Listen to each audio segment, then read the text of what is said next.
How's it going, everybody? I hope you're doing well. Thank you for tuning in and welcome to today's episode. Today I spoke to Alexandra Lex Hearth. She's a producer, DJ, radio presenter, event manager, podcast host, owner and director of her very own electronic music magazine and record label called Dance Music Digest. Her music featured on BBC Introducing and BBC Introducing Dance with Jaguar. She played alongside huge names like Coulter, Hannah Wants and Kilimanjaro. It was a very, very interesting chat, to say the least.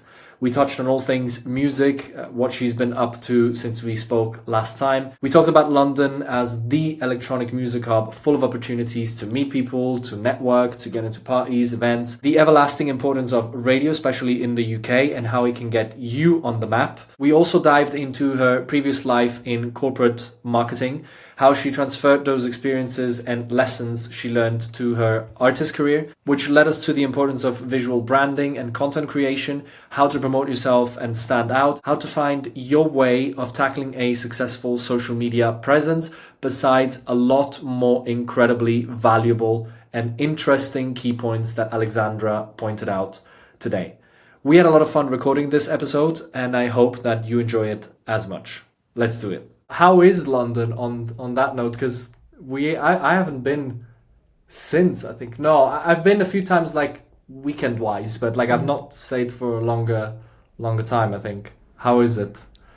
It's good. I mean, the thing is with London, it's everything. So it's like, it's an amazing place because there's so much going on. It's so creatively rich and everybody's hungry. So there's this kind of constant movement that's happening and you feel it around you, and that's inspiring.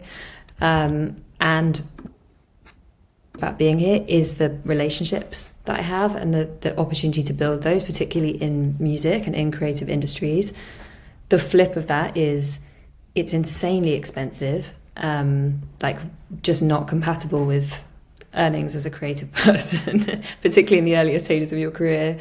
And it's February, so it's freezing. So everybody's walking around with like 2 hoods and a scarf.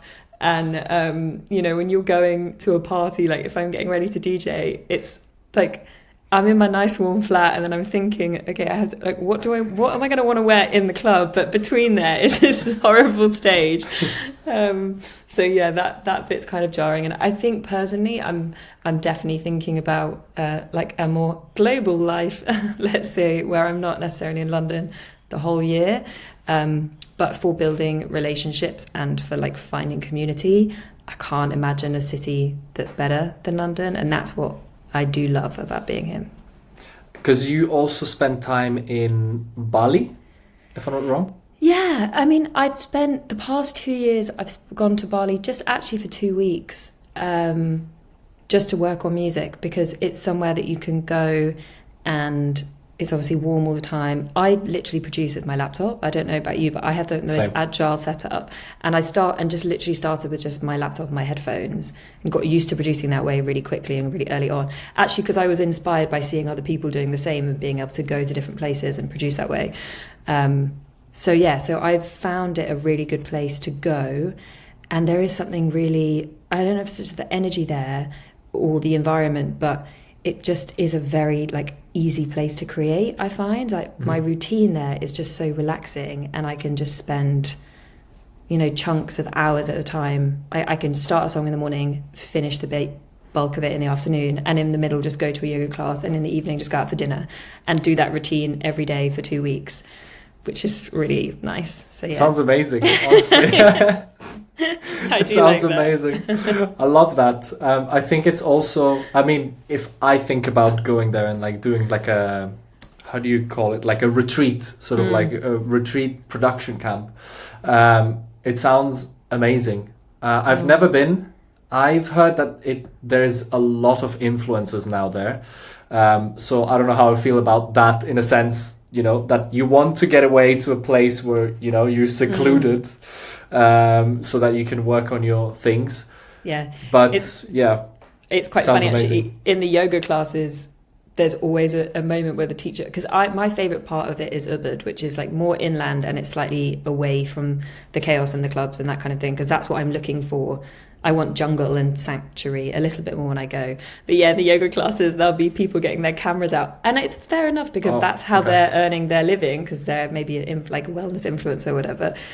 And the teachers always say, excuse me, no cameras, no filming. This is a class. It's like in a respectful, nice way. Because everybody gets it. And at the same time, wants to have a yoga class and not be filmed, you know. Of course, you want a bit of peace during yoga, maybe, you know, feel to relax and not feel like you know, the whole world is actually looking at you while you're doing like downward facing dog or something. Right. Yeah. So what have you been up to music wise, because you do a lot of things, and I'm just curious, last time we spoke was a while ago, longer. I remember at some point seeing DMD UK, which we're going to get into it later. But what have you been up to the last few weeks, months? How's your 2025 going so far? Yeah. 2025 so far. So I guess the one shift that I've made this year is just to my structure and my routine. Since the start of... So kind of winding, I mean, I don't want to go too far back. Maybe I'll try and keep it close to like right now. Right now, my routine is that Friday and Saturday are my production days.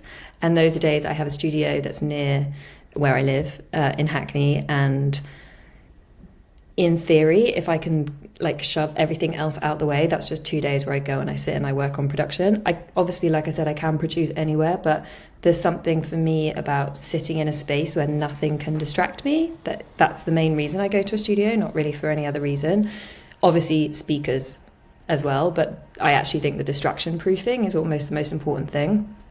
I released an EP less than a week ago, so well, it would be a bit longer when this comes out, but on Feb the 14th, and that was the first project I've released on my own label. And that was kind of, to be honest, at the end of last year, I was just looking at my catalogue of music and I was like, I'm done with all these songs. I didn't, and we can talk about my approach to releasing and labels and stuff, but I didn't want to sit on them for weeks and kind of go back and forth of sending them to people, and then I just wanted to put them out in the world. And I had to, like, you know how you have those moments of clarity? I was like, right, this is that project, this is going to come out first, and then that, and then that. And so there's been a bit of releasing and release scheduling, which is just way more admin than I would like it to be, and way more like content. At the same time, when you've made something, you don't want to put it out and no one to listen to it. So I'm like, okay, have to do it. But what I'm really excited for actually is this project to get out. Then there's 2 kind of reversions of the singles from the project that will come out. And I have another small in terms of workload from my side, because I'm not releasing it on my label, EP coming out. And then another EP coming out in April, which is what I worked on in Bali, which is a bigger project. But then outside of those, I'm just excited to make new music again and just have more of a... Like I'm very inspired by, you know, like the way Coulter makes music. You get the sense that he just makes a song, puts it out, makes another one, puts it out, and kind of does that constantly. I really want to be like that because it looks relaxing, you know, and not put too much pressure on each release and just kind of like keep it rolling. That's what I want to do. From what I heard is that he essentially starts an idea in the morning and he finishes it at the end of the day. So like apparently whatever he starts on that day, he just works on that and he just finishes it, which is like a bit mental to me, because like I find that very, very difficult to do, especially because I think I'm in that stage where 50% of my tracks that I start a few days after, I'm like, nah.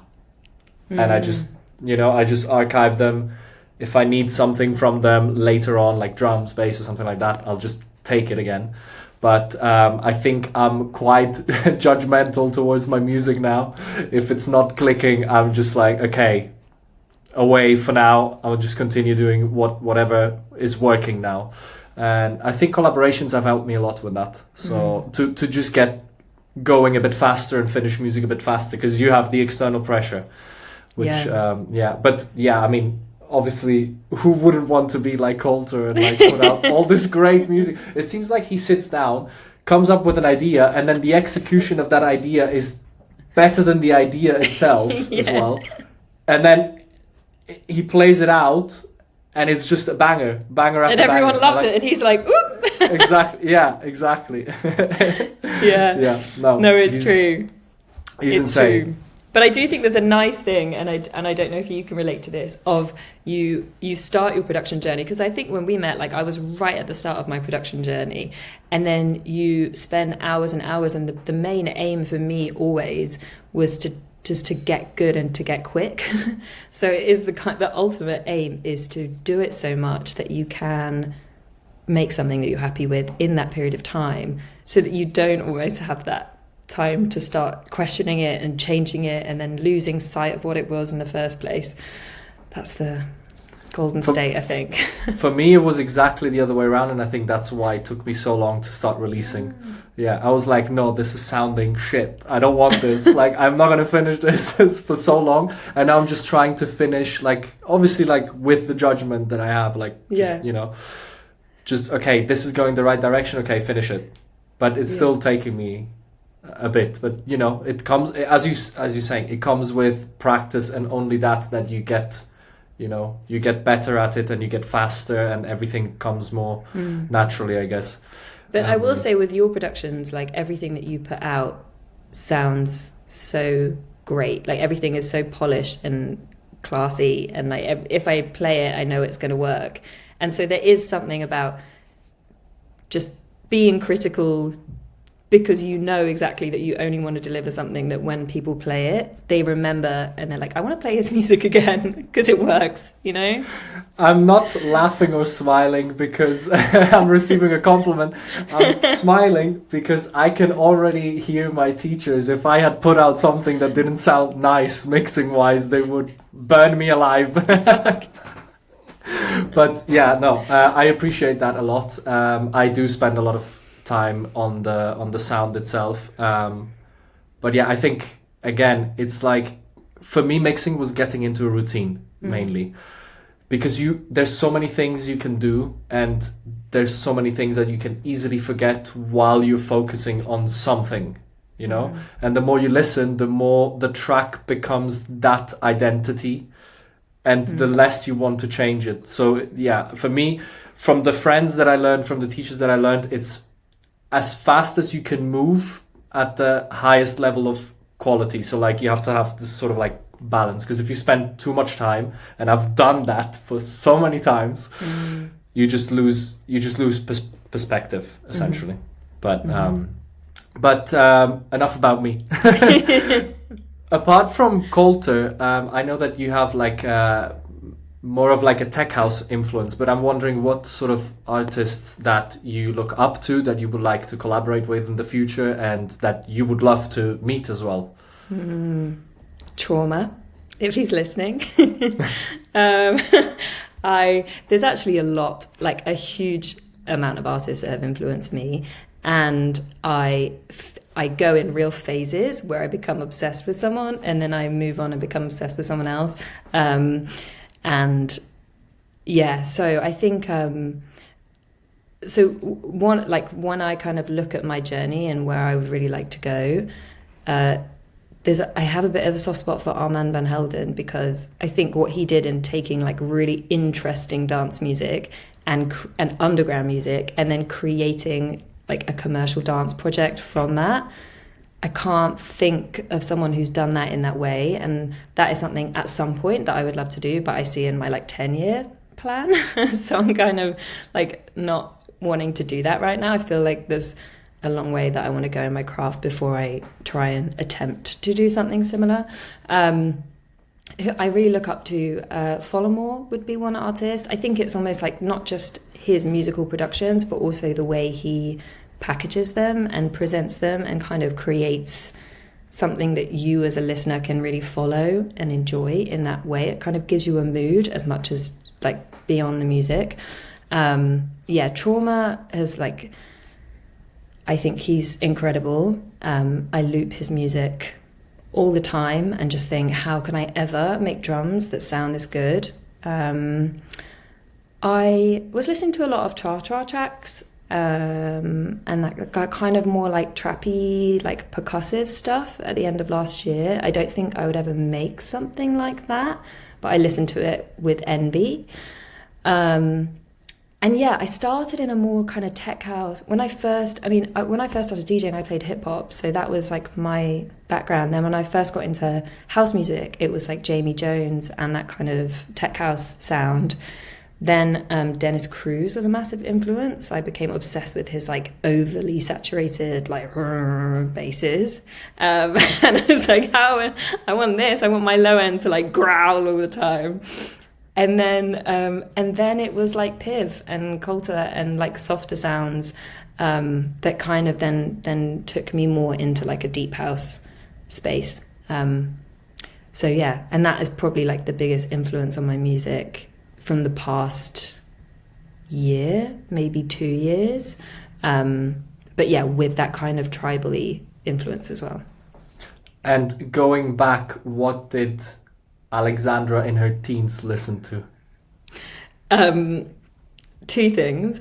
Rap, like a lot of hip hop and rap, and like trance dance music, like ultra beat and even Scooter, like oh wow, okay, really like yeah, he was really big when I was growing up as well.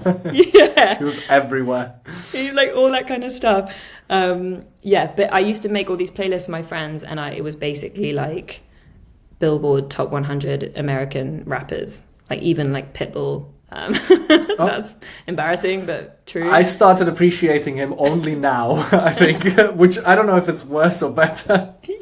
I don't know what that says about my taste right now. Yeah. My friends and I used to laugh because we were like, we know the lyrics are so bad, but still it's catchy. Like the best one is when it's like, he has a lyric that rhymes Kodak with Kodak. And I'm like, who's talking about Kodak? He uses it twice. Yeah. Yeah, even 3 times in a verse. It's like incredible.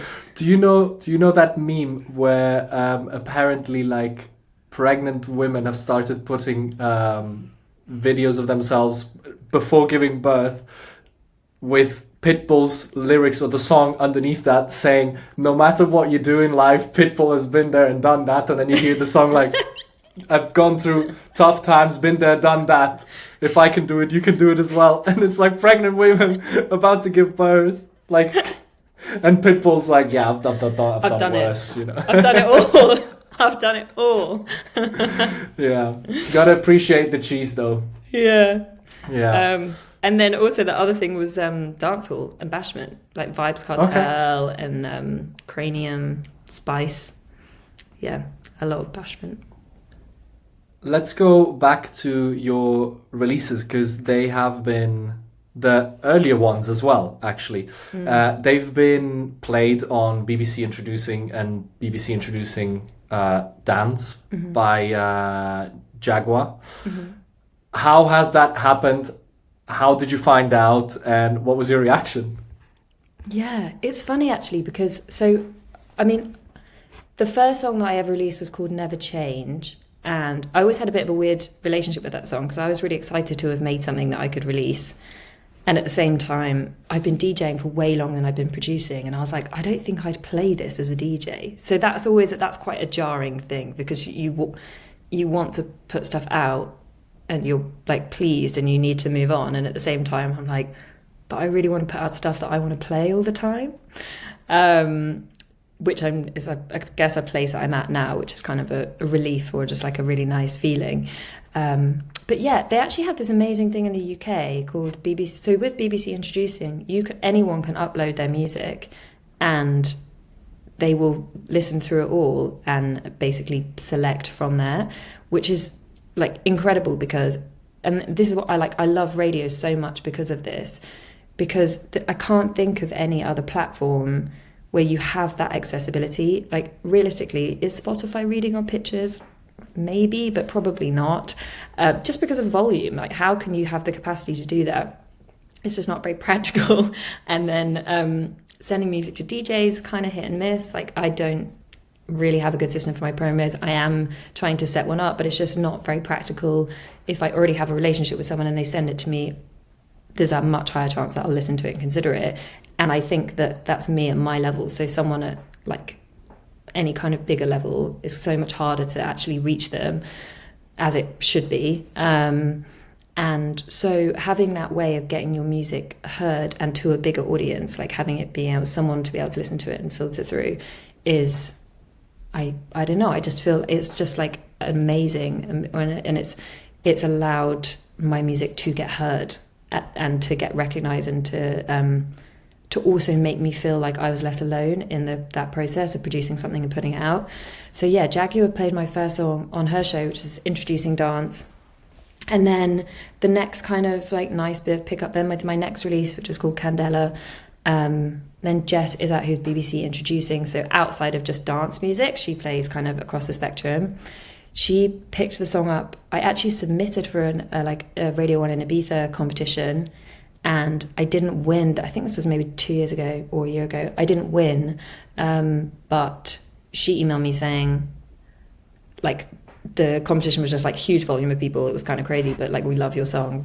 Will you do an intro mix for us? So then I did intro mix. And then from those things and just from them hearing my music, then I also just built relationships with them, which is really nice because it came from that, like the internet, but not in a DMs way, in a like, here's my music, I like your music, oh thank you kind of way. So Jess and Jag have been like really, really supportive, which is nice. And then my new song Jaguar made it her dance floor moment. I realize this is a very London, like a UK thing, but it is it means a lot to the UK industry. It kind of puts you on the map, I guess, at least in dance music. So it's I'm really, really grateful. It's really meant a lot to me. Your last song that you released, you're talking about, Harder to Breathe? Yes. Oh, okay. Congratulations. Thank you. Yeah. And it's cool because then they pass it around between them. So then it also got played on One Extra. There's a couple of other things that will maybe, I don't know if they're going to happen. But yeah, it's just nice, like it sort of spreads through the BBC presenter family and producer listeners. Because radio in the UK is massive. It used to be even bigger, and it's like still very, very relevant today. I actually don't know any other country, I guess, apart from the US, where radio is as important as in the UK, and how it can actually place you on a map. I mean, if you think already only about all the small radio stations that there are in London, it's insane. Like, there's so many. I have like my own show on a community station. I've had a show on another community station. I've guested on others. Tomorrow I'll be recording a mix for one. Obviously Rinse FM, which is huge now, came from London.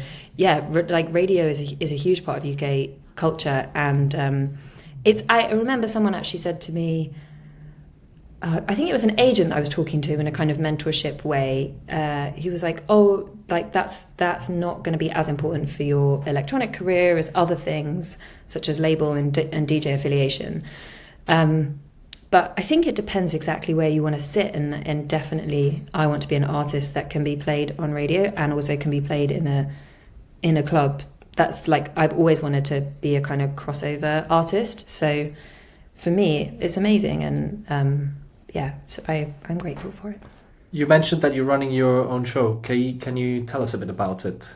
Yes. Yeah, the one I do now is on a station called Voices Radio, which is a really nice place, honestly, like nice people, full of lots of... You find a lot of people who work in the music industry but in different lanes put on a producer hat when they go into presenter hat and do a show on Voices, and they just want to play records that they really love and they just want to share them. So there's a WhatsApp group, and everyone who presents on the station is part of that. And my show is connected to DMD, so it's called DMD Radio, and it's generally I bring on guests and I interview them about their influences and just try and kind of tell their story a little bit and share.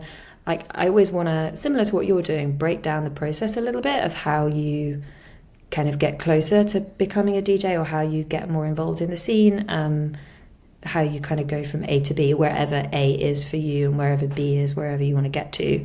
Like, as I go through my journey, if I can pull bits out from other people's journeys and share mine, I think that's as much as anything else, it's fun because when you reflect on your own journey, you're like, oh yeah, I am doing okay. And then you can kind of look forward again, and you remind yourself where you want to go.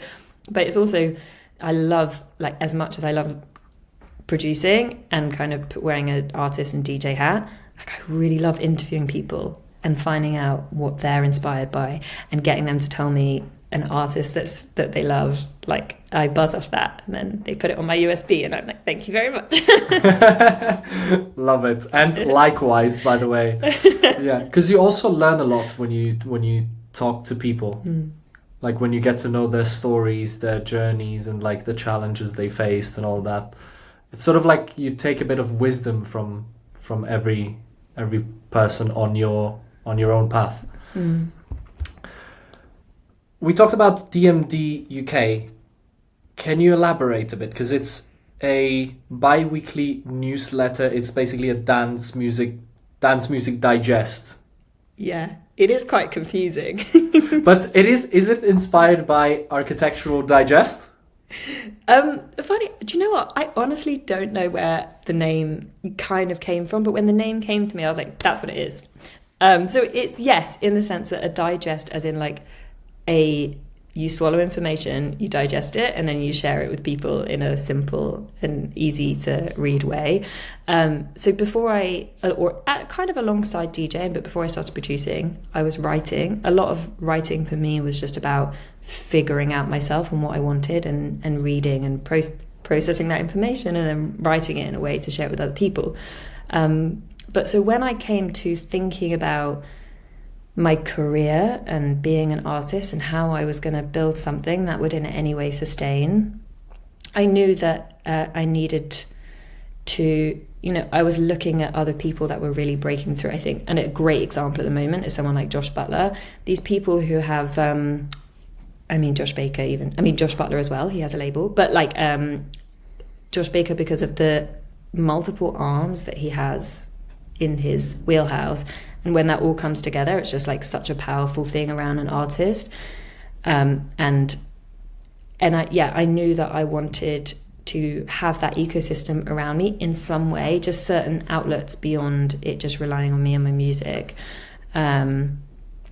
And I was working in marketing and in industries where I was looking at other genre spaces of music, and I felt that they were maybe doing a better job at storytelling than dance music. Like, it didn't feel like the news around dance music was particularly exciting. Like, it wasn't really buzzing. It was just, I remember just reading a couple of articles and being like, these are literally press releases. Like, there's no love poured into these compared to the love that's poured into the creation of the music and the dance floor, and like that, the music is incredible. It needs to be told better. Anyway, I ramble. I was writing. I decided to start a newsletter. So it's just an email that lands in your inbox every 2 weeks. It's called Dance Music Digest, and it's free. You subscribe for free. It's really summative. It's just 4 key stories, a guide to some key nights out that are happening in London, 4 songs that I think are great and deserve sharing, and a piece of creative wisdom to kind of inspire you. And then radio, and then my label, DMD Records, which I launched this year, sit underneath that. So yeah, and I've also thrown parties and hope that can kind of become more a part of it in the future. But yeah, so the center of it is the newsletter, but the content and stuff is very important, and hopefully as and when I get more time, I'll be able to invest more into those. You mentioned a lot of things that I want to touch on, and I hope that I will remember all of the things that you mentioned, because there's a lot of things that you're doing.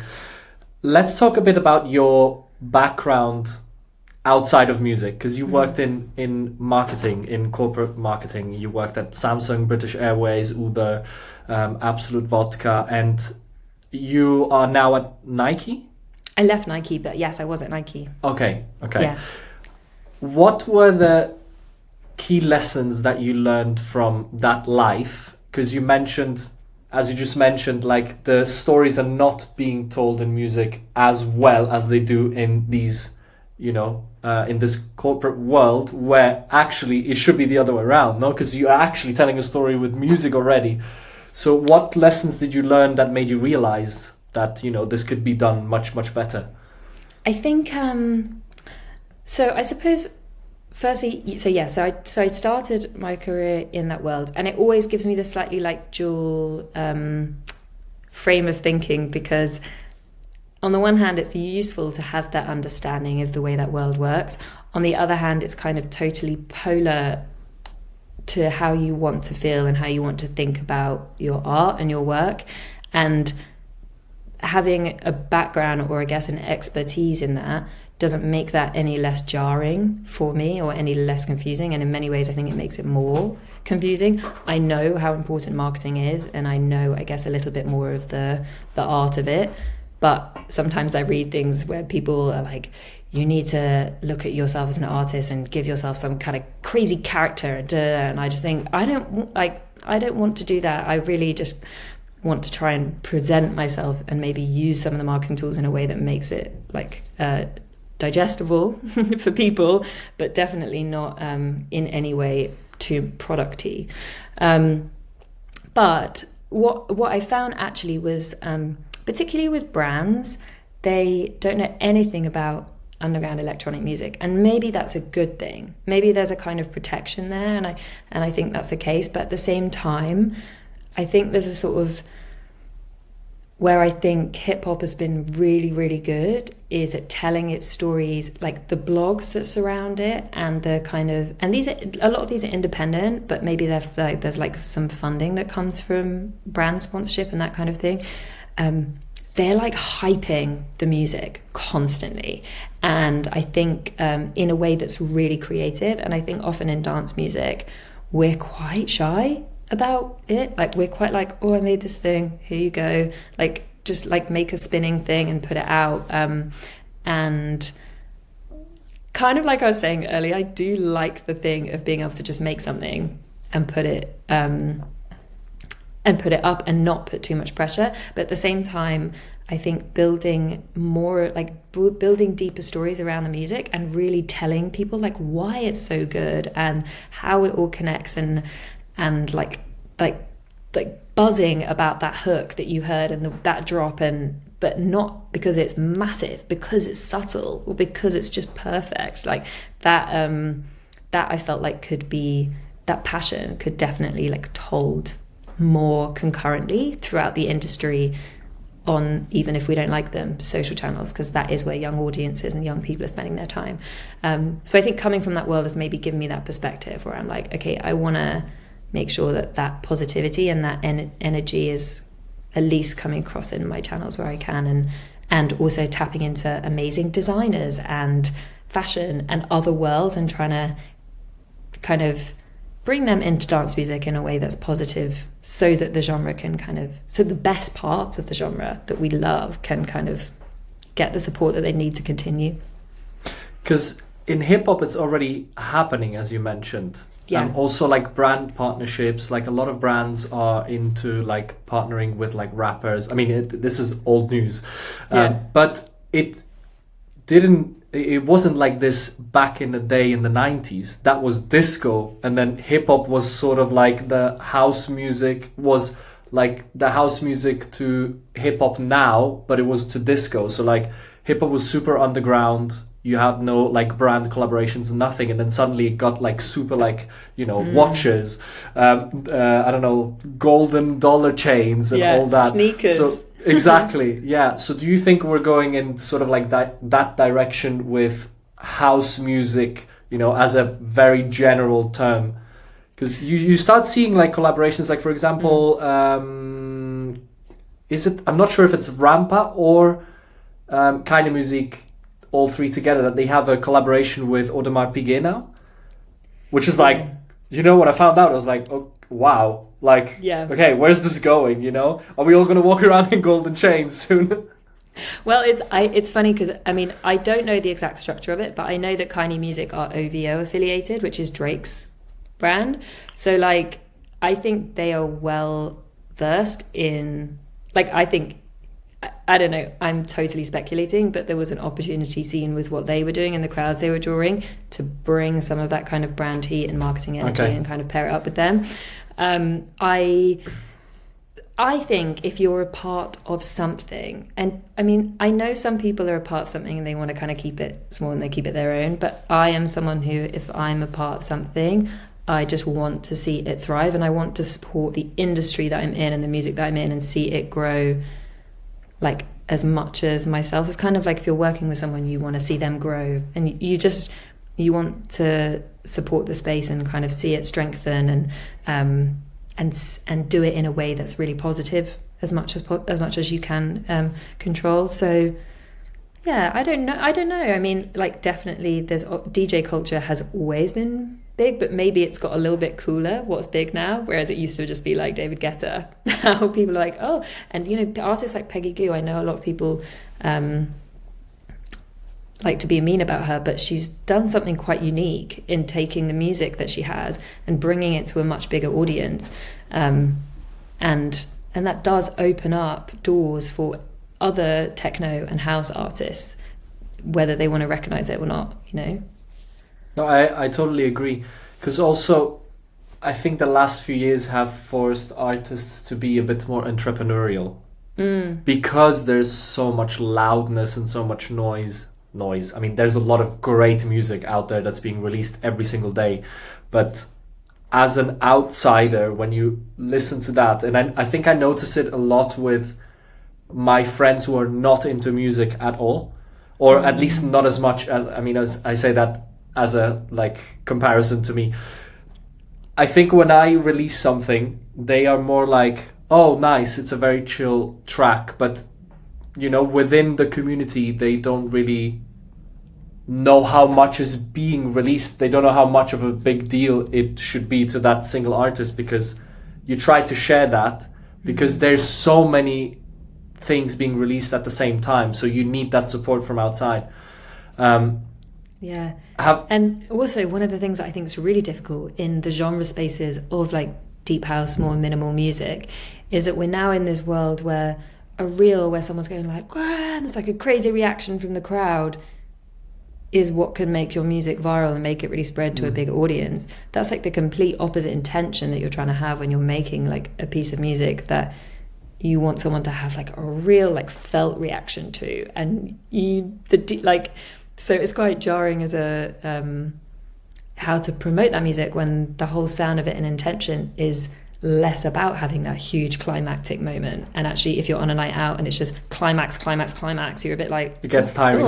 It's really boring. Yeah that totally. I've been at a few nights where I was just like, it's going up and down, up and down, up and down, up and down, and I'm like, okay, I'm getting a bit tired now, because it's all the same thing, you know. And you can tell that people are also getting a bit tired. They're starting to like move towards the in nightclubs, like towards the bar or towards the outside to have a smoke, and then they come back in, and it's like, you know, it's as you say, like it is not as easy as people think to like have a constant, well-balanced energy journey throughout the whole night. I totally agree.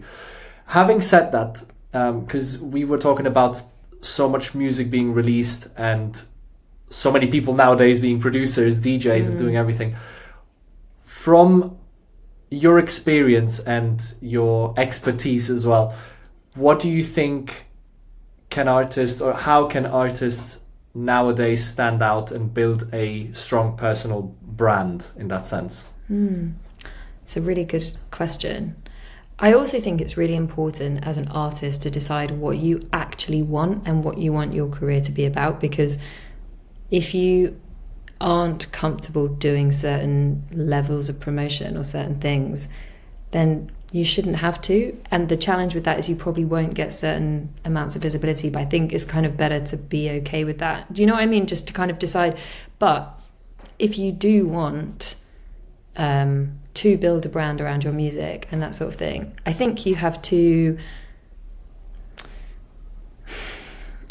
There are simple things like, you know, understand who you are, where you sit, look at let's say you've got your key channels, like look at the style that's popular on those, find other people's kind of content and the way they present themselves, and think about what your version of that would look like, which are just kind of simple, actionable ways that you can start to build your brand. I love thinking about design and visuals and artwork and what you want to bring into those, because I'm no designer and I'm not an artist, but as a creative person, you have a point of view on those things. I think most people do, and it's fun to see things that you like and just save them onto a mood board and click through and find out who made that thing and what they might bring to life in your project. And when I'm briefing an artist or a designer on some work that I'm doing, I always tell them the story behind it, because then I think it allows them to put their own framework and their own interpretation on it much better than just, I made this song, here you go, it's called this. Like, tell people what your story is and what your intention is with the musical project, and kind of whenever you're working on a marketing brief, you always make sure that you try and like hype people up and get people excited about the project. I think as a creative person, thinking about any kind of presentation of your work that sits outside of the actual sound itself, you should be doing that when you're working with people. And I also think this is a slightly different point, but thinking about who you can build relationships with, that is as much a part of your brand as actually the music and stuff you're putting out. Thinking about the labels that you want to be associated with, that's such a part, like community and connection and relationship is such a part of the electronic music industry. Thinking about that and thinking about how you can start to sort of show up and support those people and start to kind of show you're interested in those, sharing music that you're interested in, just things like that, I think are simple ways. And I also think SoundCloud is an amazing platform that everyone should be. I think SoundCloud, I think YouTube, people underinvest in YouTube. I always think artists like Hot Since, he's huge on YouTube. Like, that's how a lot of these artists retain their relevance. Yeah, that was a bit rambly. But no, that was amazing. I had no idea that he was that big on YouTube. In what content is he putting out? I haven't really caught up with what he's doing right now. But yeah, what's the sort of things that he's doing on YouTube? He's not vlogging, but he has mixes that have like 10 million plus views. Oh wow, okay. And things. And when I was first getting into, like, really getting deep into house music and understanding where I wanted to sit as a DJ and what I really loved, I was just watching mixes on YouTube for hours. So most of the DJs that I came across were through YouTube, and actually a lot of the really big ones now, Blondish. I could talk about Blondish for ages. Actually, I should have mentioned her as another inspiration, because she has worked so hard to build what she has, and I find that so inspiring. And she's someone who I think is a great example of clearly being obsessed with the music that you're making, but knowing that really to have the kind of career and the scale that you want and to kind of reach the audiences you would like to, there's a ton of extra work and kind of platforms and things that you need to do around it. Done that in a way that supports and uplifts a ton of other people. Like, if you can do that, then yeah. But yeah, so I think YouTube is interesting, but I do think there's a lot of YouTube DJs, and then it's like you don't really want to be a YouTube DJ. So trying to tell the story of you I mean that without being disrespectful, but I think we all want to play to crowds or to people, however big they are. So yeah, I those are the things I would think about. There is a do you say surge or surgeons of a lot of like DJs that are coming up like through YouTube, through like DJing on YouTube, and I'm very surprised that it works, because there's so many of them now. And I mean, apart from all the mixes that are already out on YouTube, years and years, that started years and years ago, because I can think of one that trying to think what it was called, which was a really, really cool one, really underground deep house stuff, like from 2009, 2010. I think it's called Deep Space Tracks. I'm not 100% sure. I need to research it. But I went on their downloadable track list, and I've never seen an Excel sheet bigger than that one. So like, they've been putting out mixes for years, and they have every single song out on an Excel sheet. I need to find this and send it to you. And there's many platforms like that on YouTube, like many channels. So like, I'm very surprised that the YouTube thing for like upcoming DJs now, where there's like no production background, they're just playing tunes basically. I'm very surprised that actually works, given the number of how many are doing that. And then, yeah. Yeah. Sorry, I didn't want to interrupt. No, but there is a bit of luck in it. If something takes off, that's the scary thing about the internet, I think, is if something takes off, one person can get a ton of visibility that can allow them to keep going, and another person might have basically done the same thing, but just not got that internet spark and not been able to take off. And that's what I think is can be a bit deflating about the way that the industry works today and promotion. But what I do think, and I think you've kind of made the point without making the point, is that anything that you do over a long period of time will eventually come to the surface. It just might not happen immediately. And I think finding ways to sustain releasing music and developing yourself as an artist is like the most important thing in the industry, because not even in the industry, just like as a creative person, because that's ultimately you can get something quite lovely and at least some lovely moments. But if you like have an ambition to be a DJ and it doesn't happen in 2 years, and then you're like, oh, it didn't work, then what a shame, you know? It's like studying for 2 years any job that you want to get into, and then you still haven't got a job after 2 years, and you're like, okay, I should change career path. Yeah. It's sort of like that. Yeah. So what do you think are the most common mistakes artists do on that front when it comes to also like, because we've been touching on YouTube, but we haven't spoken about social media in depth. But what do you think are the most common mistakes that artists are doing now when it comes to like putting themselves out there on social media? Because it is now part of it, and it's almost like you split the the creation of music with like the marketing and branding. So Yeah. what do you think are the biggest mistakes that people are doing out there when it comes to that side? So I'll say this before I share, because I get it. It's like I had a podcast that I did for 2 years called Hot Girls, and I did 100 episodes, and I interviewed 50 people, and then I wrote 50 biographies, and I would post once about each episode on Instagram, and there was a bit of an audience, but I knew that the podcast could have reached a lot more people. I learned a lot from it, but I didn't have the capacity to promote it because I was so burnt out from the amount of work I'd done on the thing. And I remember someone saying, you know, it's 50% creativity, 50% promotion, or 50% creation, 50% promotion in terms of how you should spend your time. And even as someone who worked in marketing, I was like, I don't have 50% left to promote, so I didn't. And I think when knowing that was never going to turn into anything was fine, because that wasn't what I wanted to be my big thing. But when I came into music and I did want it to be, it was very important to me, being so obsessed with music and then starting production and knowing that I wanted this to be a career for me long term, whether I liked it or not, accepting that promotion side was a part of it was something that I had to do, because I knew that I wanted a career out of this. So just to say, I'm not being critical, and I understand that it is hard and it does suck, but also if you do want a career, it is important. I think common mistakes, one, just being, no one likes to self-promote. It's really uncomfortable for everyone. But if you look at a lot of, for some of the kind of other brandy work I do, I have to look at a lot of younger people and the way they share content, and they are not shy.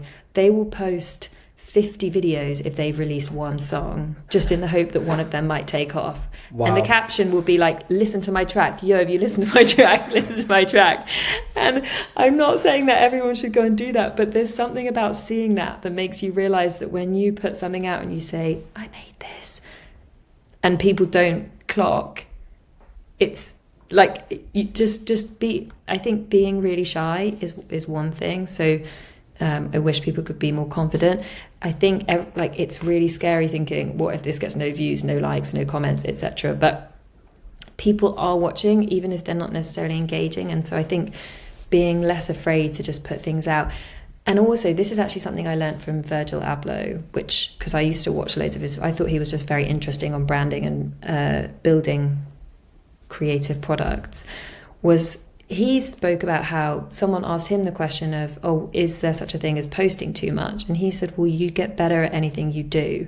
And so if you don't ever post, you don't ever create video content, you don't ever film yourself doing mixes, however, film yourself sharing records, however you want to present yourself, then you're not going to get better at it. So I think seeing the first attempts as your first attempts is a good way to do it, and then just to kind of keep going.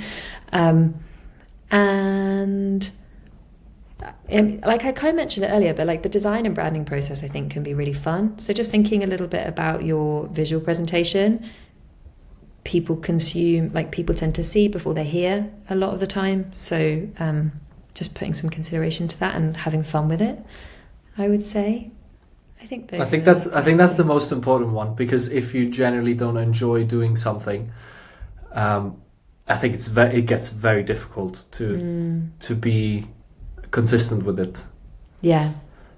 I think for me it was, I think 2 years ago, I think I started posting like small tutorials, and I found it so difficult making it work with recording your screen, like not long tutorials, like just reels for social media, for Instagram and TikTok.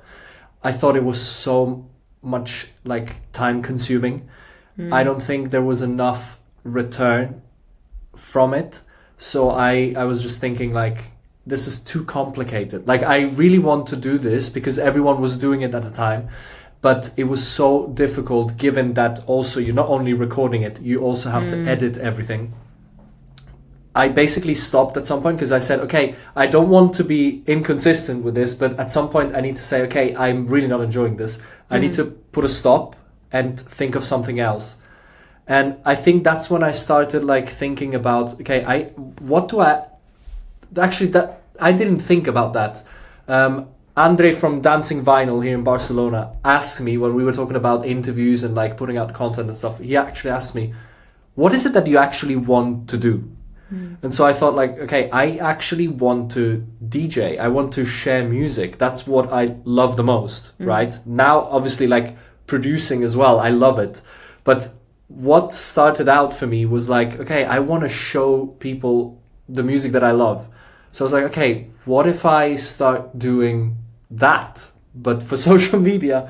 Since I'm not having any gigs, might as well try that, And apart from like, filming yourself doing DJ sets somewhere like and putting them up on YouTube. But so that's what actually inspired me to start doing like the record sharing. I had seen previously like content out there on, people sharing music, but it was more like reactions towards it. And I think for me, that would have been very fake because I don't like, how do you say? I don't react in an exaggerated way to music, when it's not in the club. Because also, I don't know if you ever had this experience, but house music on headphones and in a club, two different worlds. Yeah. Have you ever, because like when you show your music to friends that are not into music and they listen over headphones or in the car, they're like, oh, it's a super chill track. And I'm like, I was definitely not aiming for it to be a super chill track. Because you think of the club, you think of people dancing and all that. Yeah. So to me, that has always been like this massive difference of listening to it with headphones, whereas in the club where it has like 100 times more energy. What was your experience with that? Yeah, I mean, I've literally tested one of my songs that just came out. Like I was really nervous to play it in a club, but I was like, I have to, because I have to get the video of me playing it. But we're like everyone else, I'm part of this collective and it's amazing, and I'm so lucky to be a part of it, called Wonk, and I love all the other DJs, and I think we're doing something really interesting. But one of the things with Wonk is that everyone plays slightly different music at different BPMs, and I play the most kind of, I mean, it's like 128. It's hardly chill, but it's like a little bit more soft and synthy and kind of deep tech, minimal deep house. It's not techno and like hard tech house, and garage, tends to be what the others are playing. So sometimes I'm like coming in, I'm going to play a song, and I'm thinking, I hope this doesn't kill the dance floor, because I'm pulling it back most of the time. But the track works. But I thought it was like I thought it was like a Barry Can't Swim, la la la track. And then I played it and I was like, I guess the bass line is kind of like a techie minimal bass line. But yeah, I know what you mean. It's just, and the same thing when you can love a song, play it out and it not work, or you can not really be getting a song and then play it out in the right environment and be like, oh, interesting, okay. Like it's fun, actually. I really like that. And I think also what you said, going back to your point around making sure that anything you're doing comes like authentically from you and you love it, I think that's so important. Because yeah, I mean, I remember thinking, okay, what content am I gonna make? How am I gonna make content? And like learning, and someone saying, oh, I find it really easy to make videos every day because I love making videos. And I was thinking, like you said, I was like, I don't love making videos. Like, editing is so laborious. It's got easier, but it takes ages. And like, particularly now I've been doing this release, I'm editing videos every evening, and all I think is like, I just want to relax. I don't want to be editing a video. But I do try and make sure that like anything I am doing, there is an element of it that I do enjoy, so that whether it performs or it doesn't perform, whatever, it wasn't too strenuous, it wasn't too hard, and you didn't pour money into it or drain your soul in the process. I agree. Also because in the end, like the editing, you're still creating something. Ooh. It's a very small piece of the puzzle, but it's still like creating something. But yeah, I also definitely did not know that I was signing up to become a video editor when I wanted to become a DJ. So yeah, I think that's something that really, really surprised me in the last 3 years, I think. Yeah, because it's again, like, it's not only thinking about social media, but also thinking about the technical aspect of actually editing a video, whilst you're thinking, this time that I used right now to learn how to edit this video, I probably should have used to know or like learn something about music production, but I have to do it for video, you know? Yeah, it's really hard, and you kind of just think, like sometimes you think, why? But ultimately you then take stock and you know exactly why, and you know you have to do it. And it's a bit like, I see it almost like part of being an adult is knowing that you don't like every part, no one likes every aspect of their job, but if it is part of it, you accept it because you love parts of it. And you're like, if this allows me to do more of that, then I am on board. I agree. I totally agree. Because then it makes you actually do the thing, like even the more uncomfortable things, when you touch on your passion, when you know what you're doing it for. Let's talk a bit about your 2025. You said that you have a lot of EPs coming up, a lot of music that's about to be released. What's 2025 looking like? Can you share, like, if you're releasing a few of these EPs on some labels, and what other things are happening for you this year? Yeah, I can share basically the next few months, mainly because I'm doing it, I'm DIY. So last year was quite a frustrating year because I was in a lot of like back and forth conversations with different labels, and also not a huge number because I'm very specific about, I'm really only interested in working with a very few labels, purely because that's who I really look up to and where I've kind of have like shaped my taste. And I'd rather wait and do it and be really, really excited by it than just kind of put out. Or I guess the slight differences, if I have a relationship with someone, I love what they're doing, and like we can kind of move quickly on it. But generally just want to work with a very, very small group of labels and then my own. And so, yeah, at least the next few months, bar maybe one song, I'll be releasing on my own label, because I wanted to, my plan for this year is basically 2 like solid EPs that tell my story as a producer, and that show the breadth of material that I'm making. And then after that, I want to make songs for labels that like you and I would listen to all the time. But it just felt like, because of the sounds and the different kinds of influences I have, that this was the right way to go. So the first one just came out, which is called Romantic Situations. They're kind of by happy accident. One of my friends, who's a rapper, he's worked with like I think I can, whatever, I'm going to share it. He's worked with like Bontan and Barry Can't Swim and lots of amazing artists. He accidentally did a feature for this record when I'd sent him another record. He was supposed to do Imagine 4. So whatever. So the Harder to Breathe version with him on it is going to come out soon. And then the next EP, which is called Explorer, and that's a 6-track EP. And it hasn't 100% happened yet, but I think it's going to happen. There's an amazing mix engineer called Matt. He's like mixed for Bicep and like More Grab and just amazing artist. He's going to mix it. I've never had anyone else mix my music before. I've always just done it myself. But this project is like, it's like a bit organic, a bit deep house, and a little bit club, like Desi club, honestly. So there's so many sounds in it, and I just felt like I needed someone who could like make it wider than what I can make it. And he liked it, and I'm like very flattered by that and excited to work with him. So, but I've got like basically 2 weeks to finish it because I want it to come out soon. And there's 2 vocalists that will feature on that, Rana Surya Sen and Miss B, who you might know because she's done... Oh yeah, Faye. You know her? Yeah, Faye. Yes, yeah. yes. Yeah. So she's writing to one of the like more deep house songs on there at the moment. That sounds very exciting. Yeah, I'm really excited. And I think, it's like, I'm just excited I'm so proud of these projects because they are like an amalgamation of so many things. And while it's really scary doing the whole process, when you have such a clear vision for something, and I just knew that like these needed to be projects, and I know the story that I want to tell. When I made the project, I captured like all the content at the same time. So it's so clear in my mind what it needs to be and what it needs to be to tell my story as an artist, because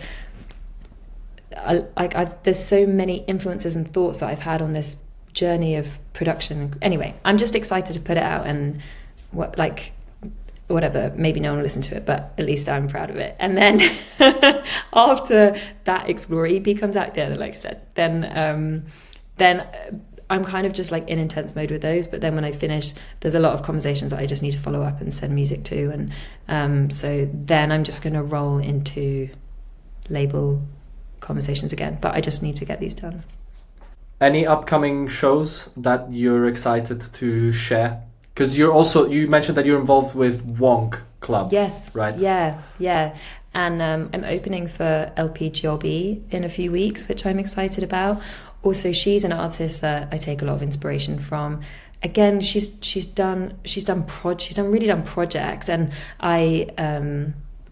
one of the things I think why I look to follow more is because he's done both. He's done singles, like label stuff, and projects, and that's what I want to do. So right now I'm doing the projects, then I would really like to do some singles and work with some labels and kind of lean into other people's sounds in that way.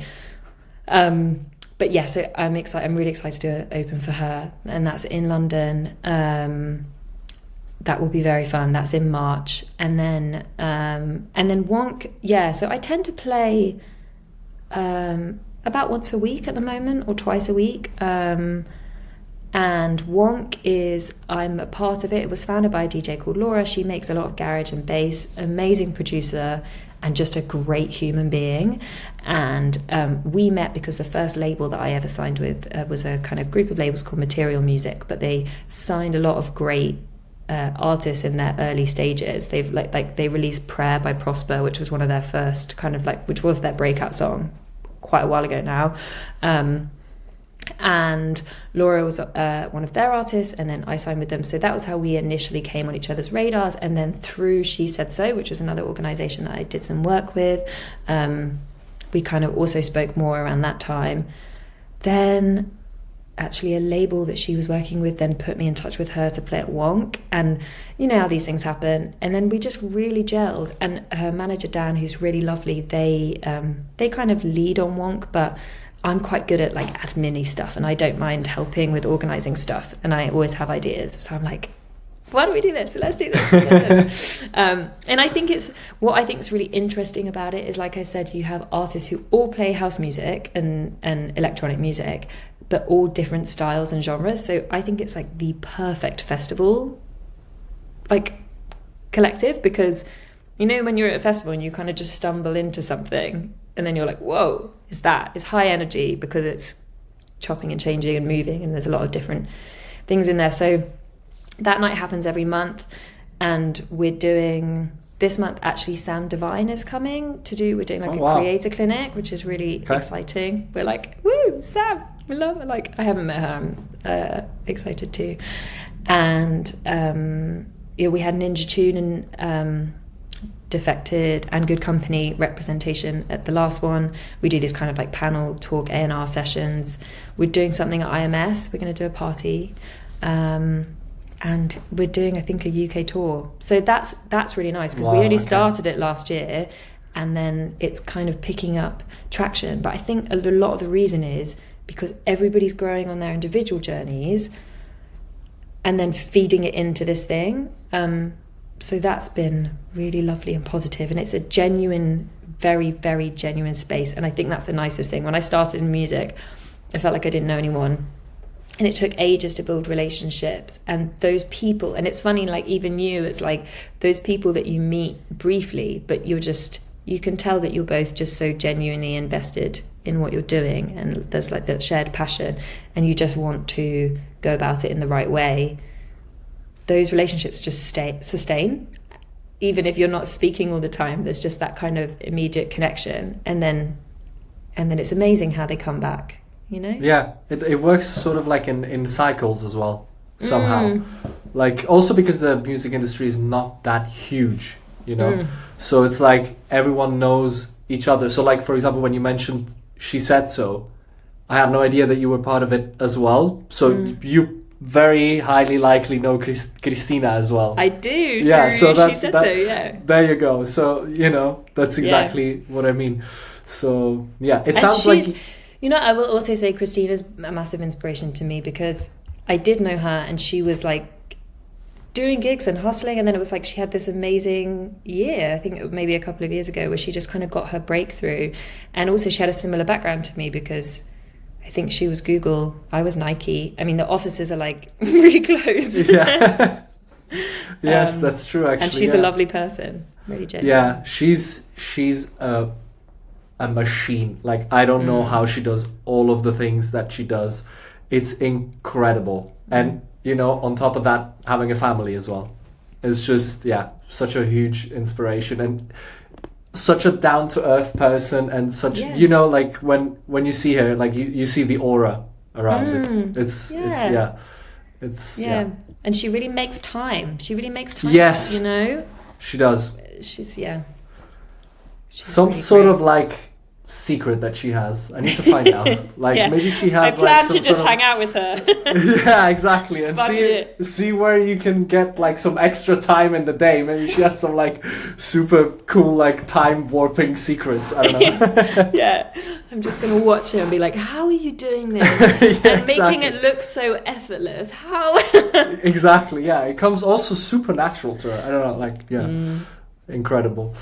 But yeah, Alexandra, thank you so much for your time. It sounds like you're having to say exciting is a bit of an understatement, 2025. I'm looking forward to seeing you soon as well, maybe in person, if you're around Barcelona. Thank you so much for your time. Thank you for the let's catch up very soon. And all the best for the upcoming releases, and obviously send them over as soon as you Yes. Yeah. Thank you so much. Thank you for your interest and for inviting me. I'm really grateful.